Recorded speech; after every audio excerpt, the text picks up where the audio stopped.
Shalom, damai sejahtera Allah yang melampaui segala akal dan sukacita oleh Roh Kudus kiranya melimpah atas Bapak, Ibu, Saudara semua. Malam hari ini seperti setiap hari Rabu pertama di awal bulan, kita menyelenggarakan ibadah doa malam. Sekalipun saat ini kita masih harus melakukannya di rumah masing-masing. Namun mari kita satu hati, satu iman, dalam satu roh. Kita berdoa, kita memanjatkan permohonan, dan sekaligus mengadukan pergumulan kita masing-masing, dan tak lupa dengan doa kita memberkati kota kita Surabaya. Untuk itu mari kita buka hati menyambut pemberitaan firman Allah. Kita berdoa.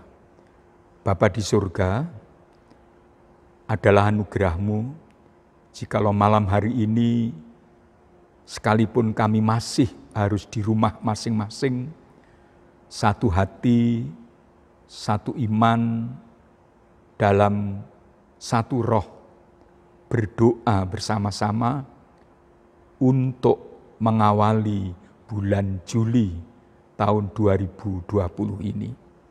Sebab kami sadar akan keterbatasan kami, sekaligus menyadari kami masih berada dalam kondisi yang luar biasa akibat corona ini. Karenanya Bapa, melalui ibadah doa malam hari ini, kami mohon Tuhan selalu melimpahi kami dengan kekuatan iman, dengan perlindungan oleh kuasa-Mu dan kuasa darah Kristus, agar kami melewati bulan Juli yang tidak kami masuki ini bersama dengan Tuhan Yesus dan di dalam Tuhan Yesus, dari kemenangan menuju kepada kemenangan. Urapi hamba-Mu, urapi kami semua dalam menyambut pemberitaan firman Allah saat ini. Dalam nama Tuhan Yesus kami berdoa. Amin. Saudara-saudara yang dikasihi Tuhan Yesus, tentu kita semuanya harus selalu ingat akan perintah Tuhan Yesus untuk berdoa. Sebagaimana ditulis dalam Injil Matius pasal 7, ayat yang ke-7 dan ayat yang ke-8. Demikian, mintalah, maka akan diberikan kepadamu. Carilah, maka kamu akan mendapat. Ketuklah, maka pintu akan dibukakan bagimu. Karena setiap orang yang meminta, menerima. Dan setiap orang yang mencari, mendapat, dan setiap orang yang mengetuk, baginya pintu dibukakan. Dari perintah Tuhan Yesus ini, kita tentu tahu dan sadar pentingnya untuk berdoa. Dan pasti tidak ada seorang pun di antara saudara yang tidak pernah berdoa. Namun Alkitab, firman Allah yang hidup, dalam surat Yakobus pasal 4 ayat 2b dan ayat 3 mengingatkan, kamu tidak memperoleh apa-apa karena kamu tidak berdoa. Atau kamu berdoa juga, tetapi kamu tidak menerima apa-apa karena kamu salah berdoa. Sebab yang kamu minta itu hendak kamu habiskan untuk memuaskan hawa nafsumu. Ada dua hal. Apa yang diperintahkan Tuhan Yesus sekaligus dijanjikan Tuhan Yesus dalam Injil Matius pasal 7 ayat 7-8 tadi tidak terjadi. Yaitu jikalau kita tidak mentaatinya atau tidak berdoa. Tentu orang yang tidak berdoa, tidak meminta, tidak mencari dan tidak mengetuk pintu, ia tidak akan memperoleh apa-apa. Atau yang kedua, sekalipun kita sudah berdoa, tetapi kita tidak menerima apa-apa, firman Allah mengingatkan karena kamu salah berdoa. Salah berdoa dalam hal apa? Ayat firman Allah ini mengatakan, sebab yang kita minta itu untuk memuaskan hawa nafsu. Ini tentang apa yang diminta. Tetapi malam hari ini, saya hendak mengajak saudara merenungkan kebenaran bahwa kita sudah berdoa, tetapi tidak memperoleh apa-apa. Karena kita salah berdoa, bukan dalam hal apa yang kita minta, tetapi bagaimana kita berdoa. Karenanya, Bapak Ibu Saudara-saudara, kembali saudara saya ajak untuk memahami Injil Matius tadi. Pada ayat yang ke-7 dan ayat ke-8. Meminta itu artinya apa yang kita butuhkan. Mencari itu artinya sebuah usaha yang sungguh untuk mendapatkan yang kita perlukan. Dan mengetuk itu diperlukan ketekunan. Karenanya dalam Injil Lukas pasal 18 ayat 1-8 dengan sebuah perumpamaan tentang seorang janda yang meminta tolong kepada seorang hakim, Tuhan Yesus mengajarkan pada ayat yang pertama, bagian akhir, bahwa kita orang percaya harus seperti janda tersebut, selalu berdoa dengan tidak jemu-jemu. Dalam terjemahan firman Allah yang hidup, agar kita selalu berdoa sampai ada jawabannya. Lalu Injil Lukas pasal 18 tersebut pada ayat 7 dan 8 demikian. Tidakkah Allah akan membenarkan orang-orang pilihannya yang siang malam berseru kepadanya? Dan adakah ia mengulur-ulur waktu sebelum menolong mereka? Aku berkata kepadamu, Tuhan Yesus menegaskan itu. Ia akan segera membenarkan mereka. Tetapi jika Anak Manusia datang, adakah ia mendapati iman di bumi? Ini masalahnya, saudara.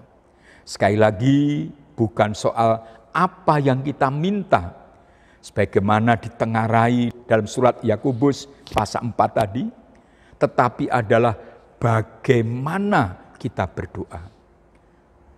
Tidak sedikit kita orang percaya sudah berdoa, tetapi tidak tekun.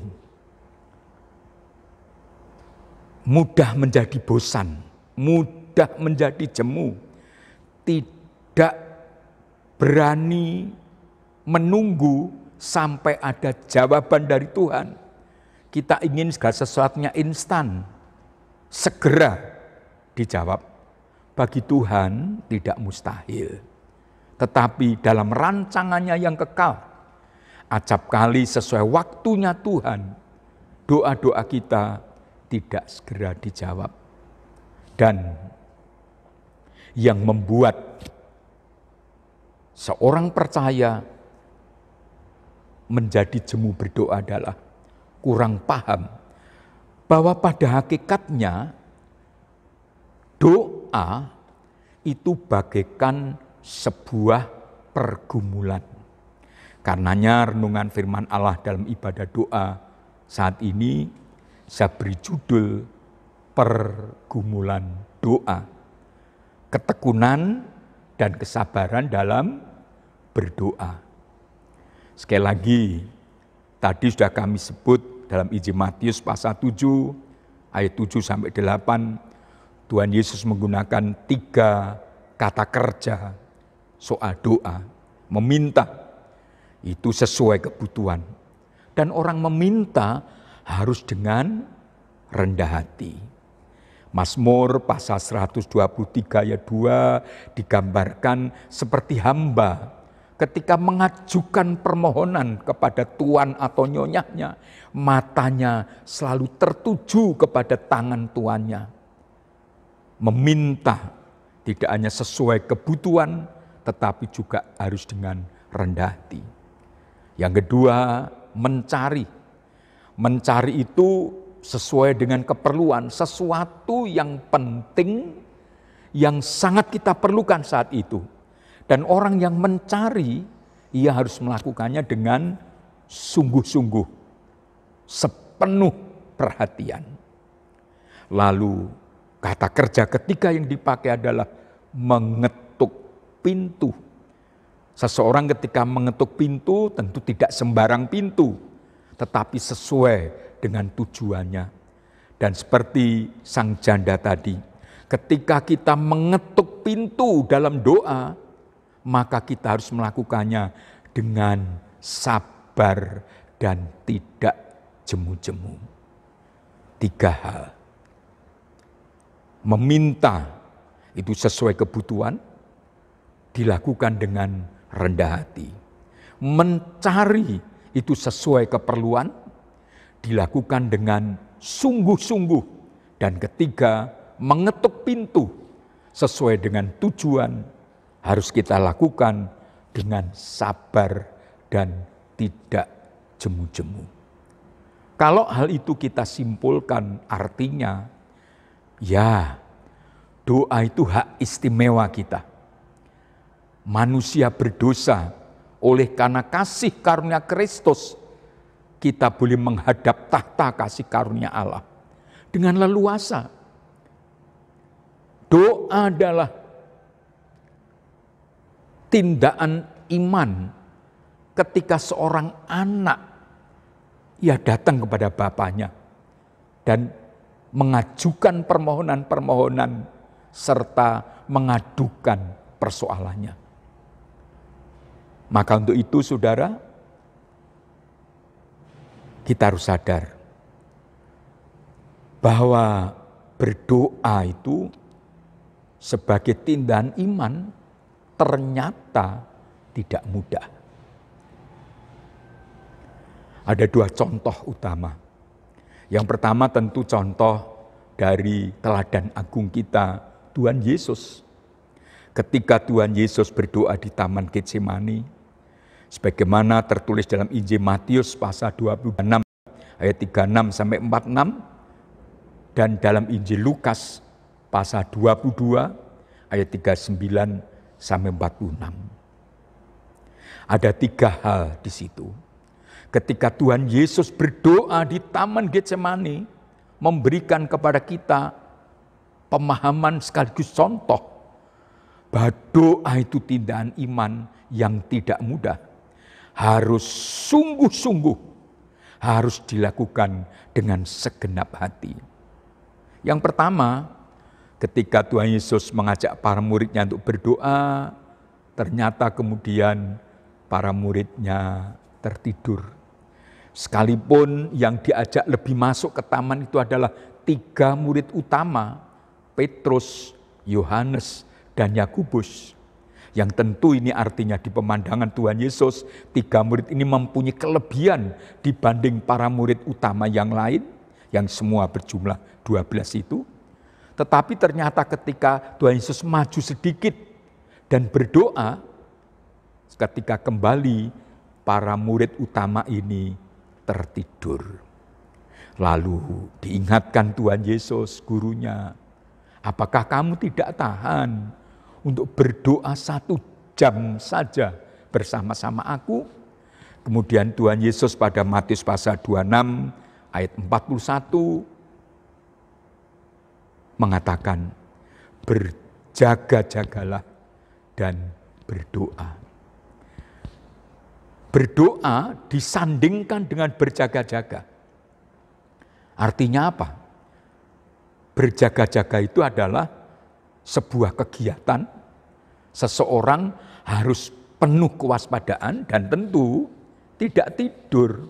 Kalau orang berjaga-jaga misalnya datang juga seperti jadwal yang diatur oleh ketua RT misalnya, datang ke pos kamling tetapi di pos kamling hanya tidur, itu namanya bukan berjaga-jaga. Orang berjaga-jaga tidak tidur. Surat Efesus pasal 5 ayat 14 melalui Rasul Paulus, Tuhan mengingatkan, bangunlah hai kamu yang tidur. Berjaga-jaga itu sadar, tidak tidur. Dan itulah sebetulnya tujuan berdoa.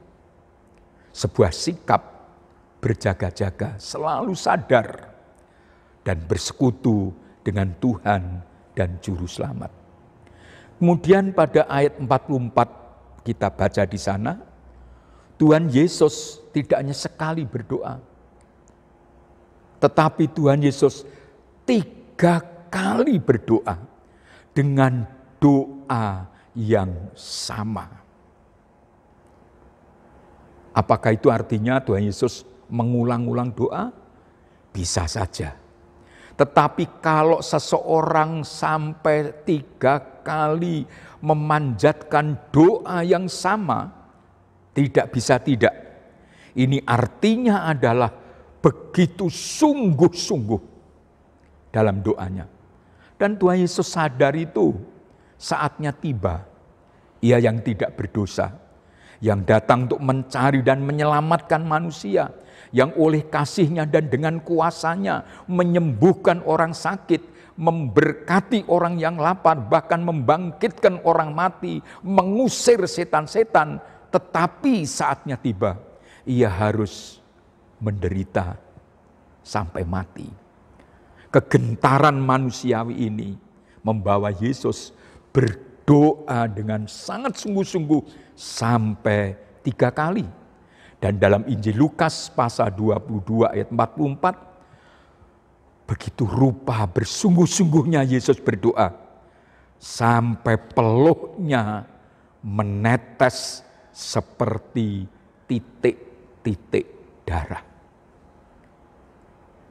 Bayangkan saudara, orang berdoa tidak hanya sampai berkeringat, tidak hanya bercucuran air mata, tetapi keringatnya itu menetes seperti titik-titik darah.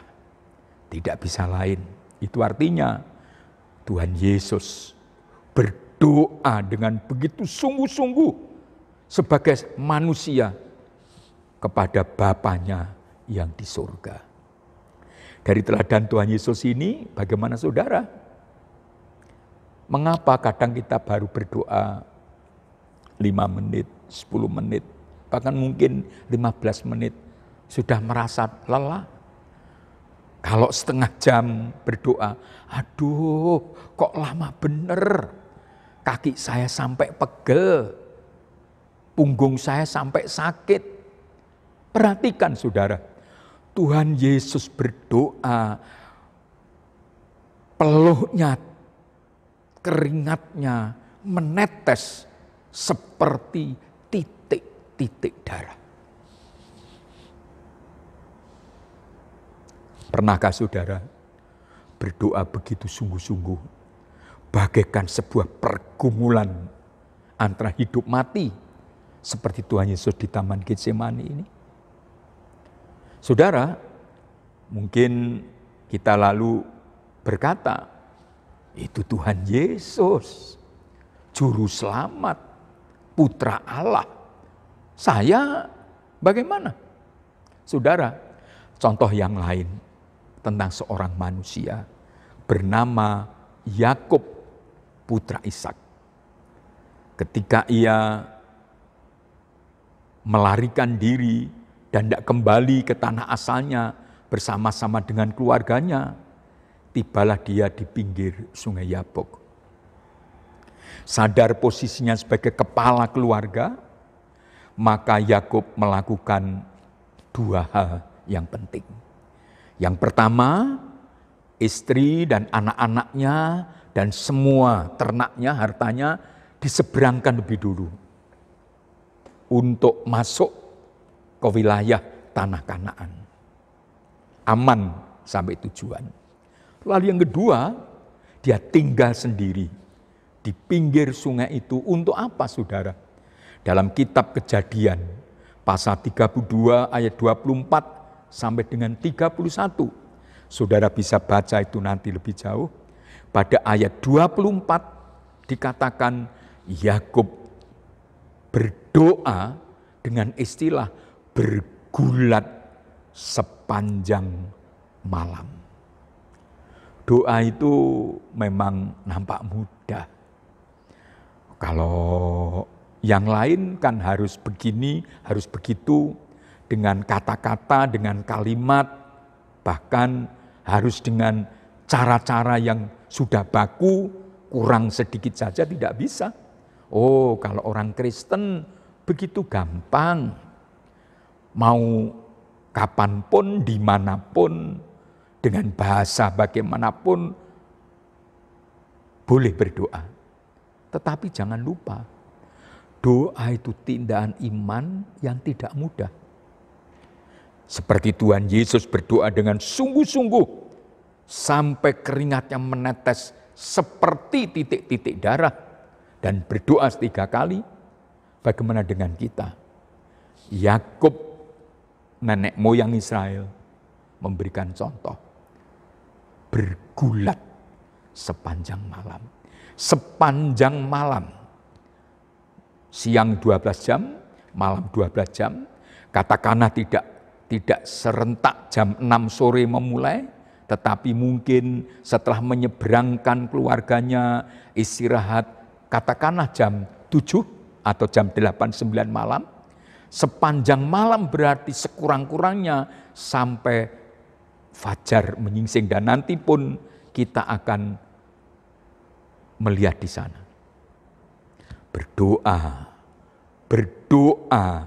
dan berdoa, dan dinyatakan ia bergulat melawan seseorang dalam tanda kutip, dan ternyata itu adalah pribadi Allah yang berteofani, yang dalam sesaat untuk keperluan tertentu dan kepada orang tertentu menampakkan dirinya dalam wujud manusia.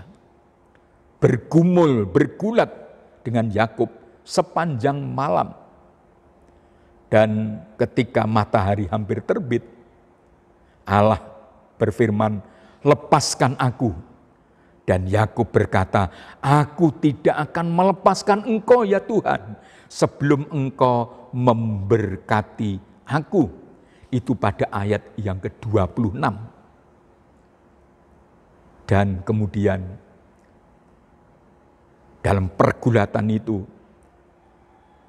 pangkal kaki Yakub terpelecok. Itu sebabnya sampai sekarang dikatakan sampai selama hidupnya Yakub menjadi seorang yang pincang. Artinya apa, saudara? Ketika sepanjang malam itu Yakub berdoa untuk keluarganya, juga mendoakan agar kakaknya Esau nanti kalau ketemu tidak menjadi marah. Ia berdoa begitu sungguh-sungguh, bergulat sepanjang malam, sampai kakinya terpelecok. Dia tidak akan berhenti sebelum Tuhan memberkati. Nah, Bapak Ibu Saudara, adakah tekad seperti ini? Ketika saudara berdoa, malam ini kita berdoa bersama walaupun di rumah masing-masing.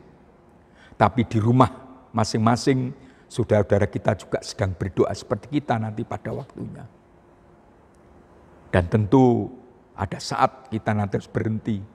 Tetapi saudara, milikilah tekad ini. Ketika saudara mendoakan sesuatu, ketika saudara mendoakan seseorang, punyakah saudara tekad, aku tidak akan berhenti sebelum Tuhan memberkati atau mengabulkan doaku. Jadi saudara, berdoa itu tidak mudah. Tetapi puji Tuhan, melalui Rasul Paulus, Tuhan berfirman, bahwa Roh Kudus yang dicurahkan itu yang menjadi penolong bagi kita yang setia. Saya sudah sampaikan pada hari peringatan Pentakosta yang lalu. Roh Kudus menolong saudara dan saya dalam hal bersaksi dan dalam hal berdoa. Mungkin kita mau tetapi tidak mampu. Roh Kudus akan menolong saudara. Memampukan berdoa sepanjang malam, dalam arti tak akan berhenti bagaikan Yakub bergulat. Seperti Yesus sampai menitikkan keringat bagaikan titik-titik darah sebelum Tuhan memberkati. Amin. Mari kita berdoa. Bapa kami di dalam surga, kebenaran firman-Mu telah hamba sampaikan. Biar ini menjadi landasan kami semua ketika hendak masuk dalam doa ibadah malam ini.